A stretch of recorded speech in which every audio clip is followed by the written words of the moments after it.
Cerita di balik data dari yang pernah salah langkah.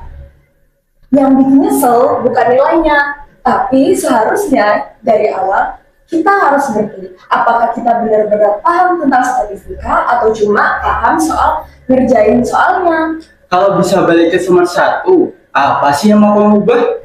Statistika sering dianggap soal hitung-hitungan. Padahal kenyataannya, banyak mahasiswa baru sadar kesalahan mereka justru bukan hanya dianggap. So, tanpa berlama-lama, halo semua, saya Aina dan rekan saya Nabil, akan menjadi moderator pada podcast talk kali ini. Nah, di hari ini kita sudah bersama dengan kakak narasumber yang keren banget nih. Halo Kak. Halo. Gimana nih Kak kabarnya hari ini? Alhamdulillah sehat. Gimana kabar kalian? Alhamdulillah sehat juga ya Kak. Nah, sebelum kita kulik-kulik lebih jauh nih Kak, boleh nggak sih kakak perkenalkan nama, lulusan, serta kesibukannya di sekarang? Oke. Halo semua. Perkenalkan, nama saya Muhammad Haji Al-Rashid. Saya lulusan S1 Statistika. Kesibukan saya sekarang lagi S2 Statistika. Baru selesai seminar hasil, jadi sebentar lagi juga lulus. Rencananya juga mau bekerja di luar. keren banget nih Kak, udah habis S2 aja nih Kak. Kalau boleh tahu nih, kakaknya habis S1 langsung ambil S2 atau sebelumnya diselingi kerja dulu nih Kak? Oke. Jadi buat teman-teman yang belum tahu, di Statistik UB ini ada program yang namanya program Fast Track. Jadi nanti S1 dan S2 totalnya 5 tahun. Menarik banget nih Kak, ngomong-ngomong nih soal awal perjalanan. Kita mau masuk ke fase yang paling krusial dulu nih Kak, yaitu fase maba. Gimana tentunya kita harus adaptasi nih dari kehidupan SMA nih Kak. Ya pastinya dong, dan selama menjalani awal perkuliahan sebagai mahasiswa baru, kira-kira ada nggak sih Kak Ajib pernah melakukan kesalahan yang sekiranya itu cukup berdampak nih dalam jangka panjang? Waktu maba. Ya, waktu masa. Waktu maba itu yang paling harus digarisbawahi adalah kita mencari teman ketika awal-awal masa kuliah. Jadi kalau bisa kita kenalan sama sebanyak-banyaknya teman, itu lakukanlah. Kenalan teman di dalam jurusan, di universitas, di fakultas, kemudian di universitas. Kalau misalnya bisa sampai keluar universitas juga silahkan. Itu sangat membantu. Dulu aku waktu kuliah mabanya online karena angkatan COVID, masuk, bukan lulus ya, masuk. Jadi aku nggak punya teman sebanyak mungkin angkatan-angkatan sekarang yang masa mabanya offline, kemudian ospeknya juga offline, kuliahnya langsung offline dari awal, jadi banyak kenal teman gitu. Itu yang paling menurutku harus digarisbawahi. Oke, menarik banget nih teman-teman. Nah, kalau tadi kan kita bahas kesalahan dari fase maba nih, kita mau lanjut nih ke tantangan yang harus terus dirasain selama menjadi mahasiswa ongoing ini Kak. Nah, kalau kan di perkuliahan ini, kita kan diajarkan software seperti RStudio, SPSS, dan lain-lain nih Kak. Nah, itu apakah memang dibutuhkan di dunia kerja dan bagaimana langkah memperdalam skill tentang software-software tersebut jika selama di perkuliahan ini kita hanya mendapatkan dasar-dasarnya saja nih Kak? Di dunia kerja, software itu tergantung posisi kalian melamar kerja gitu. Teman saya ada yang di data analis, itu ya tiap hari bergelut dengan software dan paling dipakai itu sebetulnya SQL atau database, itu paling banyak dipakai itu seperti itu. RStudio itu hampir jarang sekali dipakai di dunia kerja. Ada beberapa, cuma jarang lah. Kita banyak lulusan dari statistik tuh nggak langsung jadi data analis atau segala macam. Banyak yang kerjanya di bank, kemudian MT yang hampir semuanya tuh dilakukan nggak menjurus spesifik ke salah satu keahlian tertentu. Jadi seperti itu. Jadi ya tadi balik lagi ya, kalau misalnya mau jago di situ, ya bermainlah di situ gitu. Untuk dalam pengetahuan main software kan kita harus coba-coba dulu nih Kak. Jadi coba-coba di platform atau website seperti itu ya Kak. Ya. Kira-kira. Dan untuk cadangan ya, untuk dibutuhkan ketika di dunia kerja, ketika memasuki dunia kerja itu Kak. Nah, Selanjutnya nih Kak, gimana sih Kakak menemukan skill yang paling Kakak minati sama perkuliahan nih? Skill yang paling saya minati. Jadi di kuliah ini banyak banget ya, kita bisa explore skill, kita bisa explore skill organisasi, contohnya kayak teman-teman di sini yang menyediakan podcast ini, kemudian ada skill juga untuk belajar. Nah, kalian suka belajar ya, kalian menemukan cara paling nyaman kalian untuk belajar. Kemudian juga ada skill untuk eh, mengajar. Nah, ya ada apa namanya? Salah satu fasilitas di Statistik UB itu jadi asisten praktikum. Nah, kebetulan memang saya suka mengajar, jadi saya banyak bergelut di asisten praktikum situ gitu. Jadi ya saya ya menemukannya di situ gitu. Kayak gitu. Berarti kan dari pengalaman kakak sendiri banyak juga ya menjadi aspres dan juga asprak berarti ya. Ya. Nah kalau boleh tahu nih kak, kakak dulu waktu masih menjadi mahasiswa pernah nggak sih kak ikut lomba atau pernah ikut penelitian bareng dosen?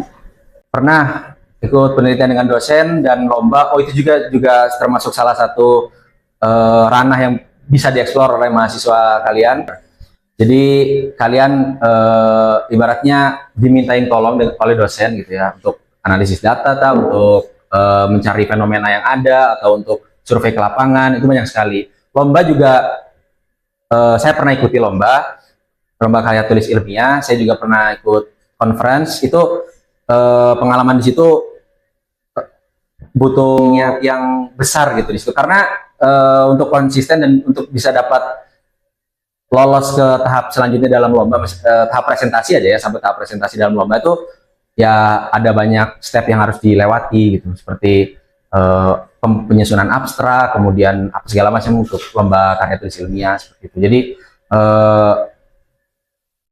boleh dicoba buat teman-teman mahasiswa yang tertarik untuk ikut lomba dan mau berprestasi di situ gitu, teman-teman. Oke.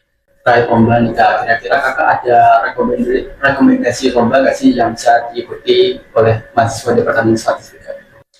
Rekomendasinya kalian bisa ikuti lomba KTI, lomba karya tulis ilmiah yang diadakan oleh fakultas-fakultas lain misalnya ya.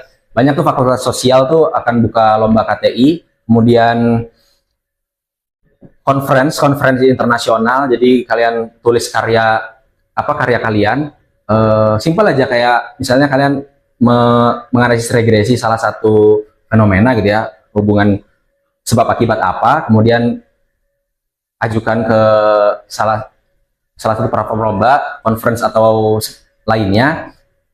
Tunggu aja. Jadi banyak mahasiswa tuh masalahnya adalah memulai, bukan menjalani. Ya gitu. Oke kak, dari semua tantangan tadi, serangga mahasiswa nih kak. Nah akhirnya kita sampai di fase yang benar-benar menguji kesiapan, yaitu saat harus terjun langsung melalui magang, KKN, dan juga PKL. Oke kak, jadi aku mau tanya nih kak, kalau di Departemen Statistika sendiri itu KKN itu wajib nggak sih kak? KKN wajib guys. Jadi apa namanya itu termasuk 4 SKS. Kalau nggak salah yang 4 SKS, KKN, PKL juga sama, itu 4 SKS. Itu ada ujiannya. Jadi KKN itu ada seminar setelah kalian KKN itu ada seminarnya, diawasi oleh dosen pengawas atau dosen, namanya itu dosen pembimbing lapangan. Sama kayak PKL juga sama, ada dosen pembimbing lapangannya juga. Dan kalau di statistika itu alhamdulillah sampai saat ini saya dengar kabarnya itu difasilitasi oleh departemen. Biasanya kalau kalian anak-anak statistik tuh nanti bisa ikut langsung program KKN Desa Cantik. Itu KKN yang langsung terjun di bidang statistika. Jadi nggak perlu kayak kita lihat kalau misalnya di luar statistik gitu ya, mahasiswanya bergerak di membangun desa atau apa. Nah, kita bisa langsung terjun ke ranah statistik yang sudah difasilitasi oleh departemen gitu. Terus untuk PKL itu kalian perlu nyari instansi. Jadi supaya apa namanya ya dapat instansi untuk PKL di situ gitu. Jadi untuk praktik kerja lapang di situ yang kalau bisa berhubungan dengan statistik. Kenapa? Karena pertanyaannya juga akan seputar statistik oleh dosen pembimbing akademik sama dosen pembimbing lapangan. Seperti itu ya Kak, KKN itu strangelnya. KKN. Nah, aku penasaran nih Kak, apa sih bedanya antara magang dan juga PKL ini? Sebenarnya bisa jadi sama, tapi bisa juga berbeda. Kalau yang saya alami dulu PKL itu kita bisa masuk ke setiap bidang di perusahaan. Jadi misalnya saya PKL di bank ya, itu bisa jadi bagian analisis data, kemudian bisa jadi bagian analisis kepuasan nasabah berarti kan, kemudian bisa juga ke sistem banknya, dan jadi hampir semua PKL itu dicoba gitu ya. Sementara kalau magang itu kan posisinya kalian daftar untuk posisi tertentu, artinya ya berarti kalian hanya di posisi itu saja gitu. Jadi tapi bisa juga kok PKL hanya di posisi tertentu, jadi bisa jadi sama bisa jadi beda. Pertanyaan jawabannya kayak gitu. Nah, sebelumnya kan kakak pernah menyinggung kalau mahasiswa Departemen Statistika harus apply magang di instansi tertentu. Ya. Nah, kira-kira instansi yang biasanya dipakai warga statistika untuk tujuan PKL atau magang itu apa aja Kak? Dan gimana sih cara agar kita mudah diterima ketika apply di magang di instansi tersebut? Paling banyak tuh BPS teman-teman. Jadi kalian nanti kalau misalnya udah sampai di tahap PKL, banyak pilihan sebenarnya. Kalian mau di bank boleh, mau di instansi pemerintahan kayak Pemkot atau Pemda, Bapeda, Bapelitbangda, itu bisa teman-teman. Terus di bank juga bisa. Tapi karena kita statistik juga, jadi stigmanya tuh mahasiswa statistik itu enaknya magang di bidang statistik juga, jadi banyak di BPS gitu. Jadi gimana caranya? Caranya ya kalian datang ke BPS, kemudian tanya, ada nggak posisi buat saya mau PKL selama 1 bulan? Itu paling enak tuh seperti itu. Dan PKL itu nggak harus di Malang kok teman-teman. Bisa juga di kota kalian masing-masing. Jadi kayak pulang untuk PKL di wilayah masing-masing juga bisa. Teman-teman tuh enaknya keterima dulu di situ, udah dapat LOA, Letter of Acceptance, jadi udah diterima di situ, terus baru kalian bikin proposal yang minta tanda tangan dosen. Jadi kalau misalnya belum diterima, itu disarankan untuk tidak meminta surat rekomendasi atau surat keterangan permohonan PKL di situ gitu. Jadi nanti kalau misalnya ditolak di instansi 1, kalian udah bikin surat, itu prosesnya akan lebih sulit lagi ke depannya. Jadi seperti itu ya Kak prosesnya untuk mendapatkan, maksudnya diterima lah di instansi tersebut. Nah, tadi kan sebelumnya kita udah berbincang-bincang soal KKN, sudah magang dan juga PKL. Nah, sekarang ada satu tahap yang paling menantang nih di tahap mahasiswa. Kira-kira apa tuh ya Nabil? Apa ya? Oh iya, skripsi ya. Nah, betul banget tuh Kak, skripsi.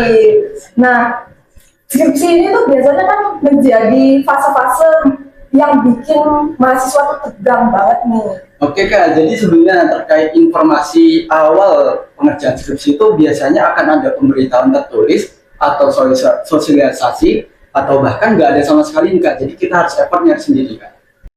Oke, yang jelas syarat untuk skripsi itu kalau nggak salah kalian harus memenuhi 100 sekian SKS, 120 apa sekian, dan udah termasuk PKL dan KKN di dalamnya. Kalau nggak salah PKL itu bisa disambi sama skripsi, itu bisa jadi sekalian skripsi sekalian PKL itu bisa. Tapi kebanyakan itu bukan kebanyakan ya, lumrahnya tuh kalian udah selesai PKL baru kalian mengerjakan skripsi.